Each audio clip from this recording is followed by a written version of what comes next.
Hello everyone guys, जैसे हमने अपनी पिछली वीडियो में देखा था क्या के मैप के अंदर अगर आप एक बूलियन फंक्शन को रिड्यूस करते हैं तो हमने इसका फर्स्ट स्टेप का रिडक्शन मेथड देखा था, राइट। इसको कहते हैं क्या, पेयर रिडक्शन मेथड, है ना। हमने अपनी पिछली वीडियो में पेयर रिडक्शन मेथड को डिस्कस करा था। अब इस वीडियो में हम सेकंड मेथड को डिस्कस करने वाले हैं जिससे आप के मैप के अंदर एक बूलियन फंक्शन को रिड्यूस कर सकते हैं। तो सेकंड मेथड को क्या बोलते हैं, क्वाड रिडक्शन मेथड। क्या बोलते हैं, क्वाड रिडक्शन मेथड। तो इस वीडियो में हम डिस्कस करेंगे कि बेसिकली क्वाड रिडक्शन मेथड होता क्या है और इसकी मदद से आप किसी बूलियन या फंक्शन या एक्सप्रेशन को आप कैसे रिड्यूस कर सकते हैं के मैप के अंदर। तो चलिए स्टार्ट करते हैं। So guys, let's discuss quad reduction method in K map. तो क्वाड रिडक्शन मेथड होता क्या है, पहले मैं आपको बताता हूँ। देखो, सबसे पहले सपोज करो आपको क्वेश्चन दे रहा है कि क्वेश्चन मान लो ऐसे देगा कि आपको reduce the following given function. ठीक है, आपको क्वेश्चन दे देगा और आपको एक फंक्शन दे देगा। आपको एक फंक्शन दे दिया, फंक्शन ऑफ एक्स वाई डब्ल्यू जेड, यानी कि 4 वेरिएबल फंक्शन है। तो यानी हमारे पास क्या जो के मैप बनेगा वो क्या बनेगा, 4 वेरिएबल के मैप बनेगा। और आपको क्या दे दिया, पाई, और अंदर कुछ वैल्यूज दे दी। पाई मतलब क्या होता है आपको पता है, पाई रिप्रेजेंट करता है पीओएस फॉर्म को। किसको रिप्रेजेंट करता है, पीओएस फॉर्म को, यानी कि प्रोडक्ट ऑफ सम। और ये जो अंदर जो वैल्यूज है ये होती है स्क्वायर वैल्यूज के मैप की। और जब ये केस है पाई का तो स्क्वायर वैल्यूज किसको रिप्रेजेंट करेगी, हमें पता है ये रिप्रेजेंट करती है मैक्स टर्म को। अगर यहाँ पे सिग्मा होता तो एसओपी को रिप्रेजेंट करता, और अंदर ये जो स्क्वायर वैल्यूज होती है वो किसको रिप्रेजेंट करती है, वो रिप्रेजेंट करती है मिन टर्म को। क्योंकि इस केस में पीओएस फॉर्म है तो ये वैल्यूज किसको रिप्रेजेंट कर रही है, रिप्रेजेंट कर रही है मैक्स टर्म्स को। तो सबसे पहला स्टेप हमारा क्या काम है कि हमें बनाना पड़ेगा क्या, के मैप बनाना पड़ेगा। तो सबसे पहले 4 वेरिएबल के मैप बनाते हैं। सो गाइस, ये हमने बना लिया क्या, 4 वेरिएबल के मैप बनाया, जिसमें आपको पता है 4 वेरिएबल के मैप कैसे बनाते हैं। क्योंकि देखो ये केस था किसका, हमारा पीओएस का, यानी कि मैक्स टर्म्स का केस था। तो मैक्स टर्म के लिए आपको पता है क्या लिखना पड़ता है साइड्स में, एक्स प्लस वाई बार, ये सब। और अगर किसका होता हमारा पीओएस का होता, यानी कि सिग्मा वाला केस होता, सॉरी एसओपी का होता, सिग्मा वाला केस होता, तो हम क्या लिखते एक्स बार वाई बार, यानी कि उस केस में हम मल्टीप्लाई करते हैं वैल्यूज को। क्योंकि मैक्स टर्म्स का केस है तो इस केस में हमने क्या कर रखा है, एडिशन कर रखा है वैल्यूज का। ठीक है, अब बारी आती है कि स्क्वायर वैल्यूज जो गिवन है उनको फिल करना है। तो सबसे पहले स्क्वायर वैल्यू कौन सी गिवन है हमारे पास, 0। कौन सी, 0। तो 0 पे आप देखो ये पीओएस को रिप्रेजेंट कर रहा है, डेट मीन्स बट ये सारे क्या है, मैक्स टर्म्स है। तो 0 पे मैं क्या लिखता हूँ, हमें पता है मैक्स टर्म को कैसे रिप्रेजेंट करते हैं, कैपिटल 0 से, है ना। ऐसे करते हैं, 0 से बना के करते हैं ना। तो 0 पे एक 0 कर दिया मैंने, 1 पे भी एक 0 है, ठीक है। 4 पे भी एक 0 है, 5 पे भी एक 0 है। देन 8 पे भी एक 0 है, 9 पे भी 0 है, एंड किस पे है, 10 पे, एंड एट द लास्ट 11 पे। ये हमारी क्या होगी, एंट्रीज फिल हो गई हमारी सारी, मतलब जो भी सारे मैंने मैक्स टर्म से मैंने फिल कर दिए। अब हमारा काम होता है किस चीज का, हमें बनाना होता है कॉम्बिनेशन। अब जैसे हमने अपनी पिछली वीडियो में क्या करा था डिस्कस, पेयर रिडक्शन मेथड। कौन सा मेथड, पेयर रिडक्शन मेथड, यानी कि इस फॉर्म में हमने उस क्वेश्चन में हमने पेयर्स बनाए थे, है ना। दो के मिन टर्म्स या फिर मैक्स टर्म्स के हमने पेयर बनाए थे। आप देखते हैं इसमें क्या बन सकता है। अगर आप इसमें सोच के देखो तो आप तो इसमें फिर से ये सोच सकते हो कि यार मैं इन दोनों का फिर से पेयर बना देता हूँ, और या फिर इन दोनों का पेयर बना सकता हूँ, इन दोनों का पेयर बना सकता हूँ, और इन दोनों का पेयर बना सकता हूँ, यानी कि मेरे पास 4 पेयर बन जाएंगे और मेरा काम खत्म। तो अब मैं देखो आपको एक इंपॉर्टेंट बात बताता हूँ, और ये काफी इंपॉर्टेंट बात है, ध्यान से सुनना। एक्चुअली होता क्या है कि जब भी आप के मैप के अंदर एक वो बनाते हैं ना, कॉम्बिनेशन किसी चीज का, मिन टर्म्स का, मैक्स टर्म्स का, तो हमेशा ये बात याद रखना कि जितना से जितना बड़ा कॉम्बिनेशन आपका बने, सुन लो क्या कह रहा हूँ, कि मैं जितना बड़ा कॉम्बिनेशन आपका बने उतना ज्यादा अच्छा है। मतलब अगर मान लो आपका एक कॉम्बिनेशन बन रहा है 2 का और एक कॉम्बिनेशन बन रहा है 4 का, तो कौन सा ज्यादा बनाने में फायदेमंद है, 4 वाला बनाने में ज्यादा फायदेमंद है। क्यों, क्योंकि होता क्या है कि जितना बड़ा आप कॉम्बिनेशन बनाओगे ना, जितना बड़ा आप कॉम्बिनेशन बनाओगे उतनी ज्यादा क्या होगी, आपको रिड्यूस एक्सप्रेशन मिलेगी। क्योंकि जितना काम आप बनाओगे, ये बात याद रखना, बूलियन जब भी क्वेश्चन भी पूछ सकते हैं ऐसे कि क्या होता है कि बेसिकली छोटे कॉम्बिनेशन बनाने से अच्छा क्या होता है कि आप बड़ा कॉम्बिनेशन बनाओ। क्या बनाओ, बड़ा कॉम्बिनेशन बनाओ। जितना बड़ा कॉम्बिनेशन बनाओगे उतनी आपको रिड्यूस एक्सप्रेशन मिलेगी। तो ये बात हमेशा याद रखना नोट की तरह, कि जितना बड़ा आप क्या बनाओगे, एक कॉम्बिनेशन बनाओगे, उतनी रिड्यूस आपको एक्सप्रेशन मिलेगी। सो क्वाड रिडक्शन होता क्या है, देखो पेयर में क्या होता था, आपके 2 मिन टर्म या 2 मैक्स टर्म आते थे, ठीक है, एक कॉम्बिनेशन के अंदर। अब क्वाड में क्या होता है कि एक कॉम्बिनेशन के अंदर आपके 4 मिन टर्म या फिर 4 मैक्स टर्म आएंगे। बात समझ लो, क्वाड मतलब क्या होता है, 4। ऐसे समझ लो, क्वाड मतलब क्या हो गया, 4, यानी कि 4 मिन टर्म्स या फिर 4 मैक्स टर्म्स का क्या होता है कि एक कॉम्बिनेशन बनता है, उसको बोलते हैं, क्या बोलते हैं उसको, क्वाड बोलते हैं। अब क्वाड ऐसे बन सकता है, देखो जैसे देखो ये एलिमेंट्स देखो, एक यहाँ पे, एक यहाँ पे, यहाँ पे, यहाँ पे है, ये चारों एलिमेंट्स एक दूसरे के एक साथ है ना। बात समझ रहे हो ना, ये एलिमेंट इसके एडजेसेंट है, इसके एडजेसेंट है, ये वाला इसके है, इसके है, यानी कि ये चारों एलिमेंट एक साथ है, तो इन चारों एलिमेंट्स का ये यू कैन से इस केस में चारों मैक्स टर्म्स का अगर मैं क्या बना लू, कॉम्बिनेशन बना लू ऐसे करके कुछ, तो इसको क्या बोलते हैं हम, इसको बोलते हैं क्वाड। क्या बोलते हैं इसको, हम बोलते हैं इसको बोलते हैं क्वाड। ठीक है, इसको बोलते हैं क्वाड क्योंकि देखो इसमें चार मैक्स टर्म्स का क्या बन गया, कॉम्बिनेशन बन गया।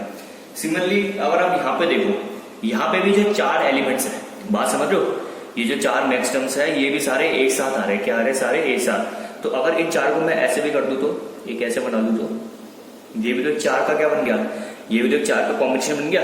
तो इसको भी हम क्या बोलेंगे, इसको भी क्वाड बोलेंगे। तो क्वाड आपका ऐसा होता है और एक ऐसा भी हो सकता है। ऐसा भी हो सकता है तो आपको मान लो कि इसकी सारे जीरो एक वर्टिकल लाइन में, किसमें, वर्टिकल लाइन में, इसमें तो हॉरिजॉन्टल में ना। अगर आपके सारे वर्टिकल होते तब भी आप ये कर सकते थे। ठीक है, तो अब आपको समझ आया क्वाड होता क्या है।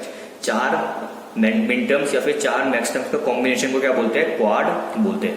तो इस केस में हमने कितने क्वाड्स बना लिए, पहला क्वाड ये रहा और दूसरा क्वाड आपका ये रहा।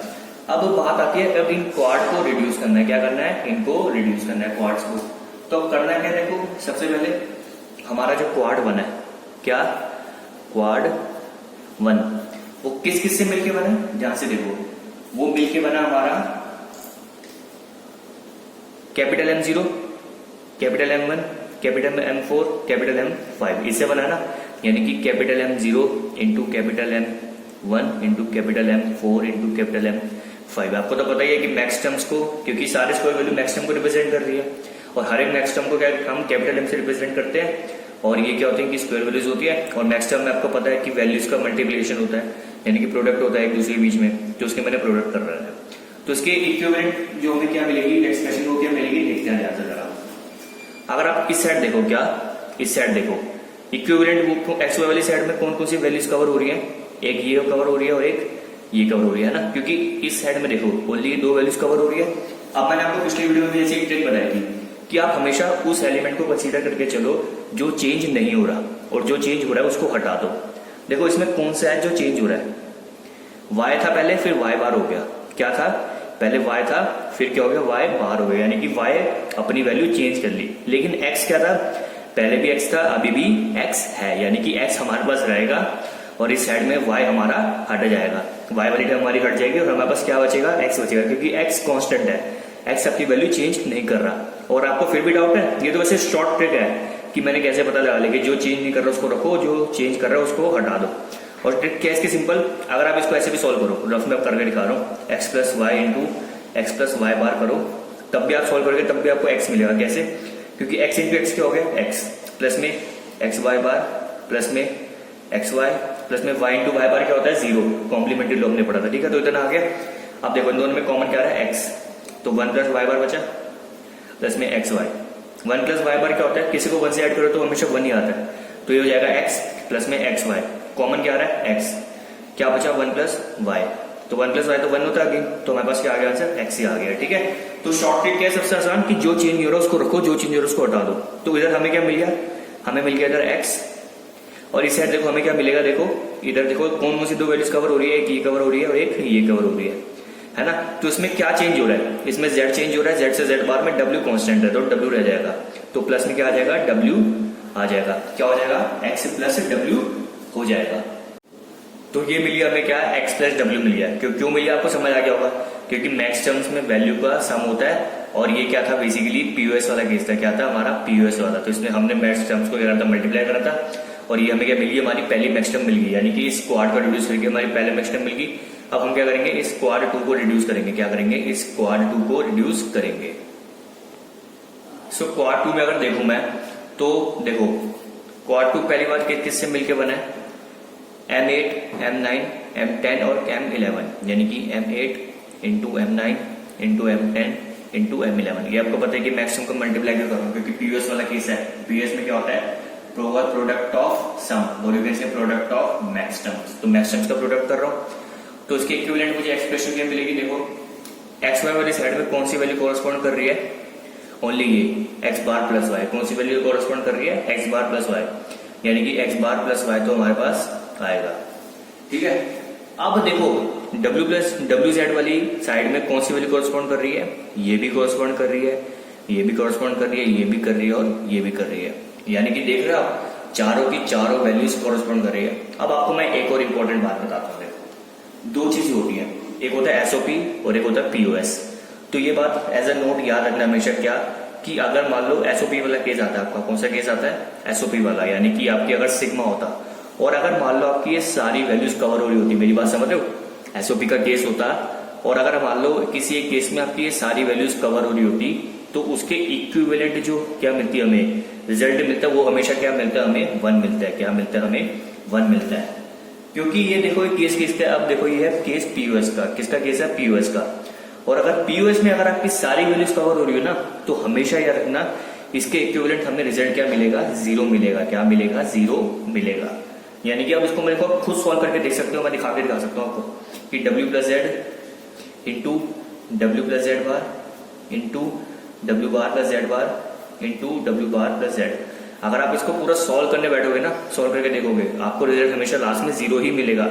तो आप इसको सॉल्व करके ट्राई भी करके देख लेना, तो आपको रिजल्ट 0 ही मिलेगा। तो मेरी शॉर्ट बात क्या है याद रखने की ट्रिक, कि अगर एसओपी है और अगर आपकी सारी वैल्यूज कवर हो रही है तो आपको रिजल्ट 1 मिलेगा एसओपी में, और अगर पीओएस है और आपकी सारी वैल्यूज ऐसे कवर हो रही है तो आपको रिजल्ट क्या मिलेगा? 0 मिलेगा पीओएस के अंदर। तो एक्स बार प्लस वाई आ गया, प्लस क्या हो जाएगा? 0। और अगर मैं प्लस 0 करूंगा तो मुझे लास्ट में यही तो मिलेगा, एक्स बार प्लस वाई तो मिलेगा। तो क्या लिखूंगा? सिंपल, मेरे क्वाड टू को रिड्यूस करके मेरे पास क्या आ रहा है? एक्स बार प्लस वाई ही आ रहा है। तो मेरी रिजल्टेंट जो एक्सप्रेशन बनेगी, रिड्यूस एक्सप्रेशन यानी कि पीओएस फॉर्म में, वो क्या बनेगी? ये एक्स प्लस डब्ल्यू इंटू एक्स बार प्लस में वाई, ये बनेगा ना बेसिकली। तो ये क्या होगी? मेरी रिजल्टेंट रिड्यूस बुलियन एक्सप्रेशन होने से बुलियन फंक्शन हो गया मेरा, जिसमें देखो क्या हुआ बेसिकली, क्योंकि हमारे दोनों मैक्स टर्म्स थे, और मैक्स टर्म का मल्टीप्लिकेशन यानी कि प्रोडक्ट क्या होता है हमारा?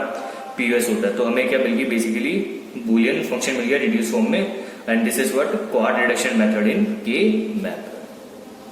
सो गाइस, आई होप आपको समझ आ गया होगा कि बेसिकली क्वाड रिडक्शन मेथड होता क्या है और इसको कैसे यूज करते हैं बुलियन फंक्शन को रिड्यूस करने के लिए। जैसे इस वीडियो में हमने क्या करा, क्वाड रिडक्शन मेथड को देखा और हमने एक प्रॉब्लम को सॉल्व करा। ठीक है, हमने पीओएस वाली प्रॉब्लम को सॉल्व करा। अब पीओएस वाली प्रॉब्लम आ जाए, एसपी वाली प्रॉब्लम आ जाए, हम दोनों प्रकार की प्रॉब्लम कर सकते हैं, क्योंकि हमने फर्स्ट वीडियो में दोनों टाइप्स को डिस्कस करते हैं। बट डिफरेंस क्या आता है दोनों में, कि जब भी अगर सिग्मा आए तो मतलब एसओपी को रिप्रेजेंट करता है, पाई आए तो पीएस को रिप्रेजेंट करता है।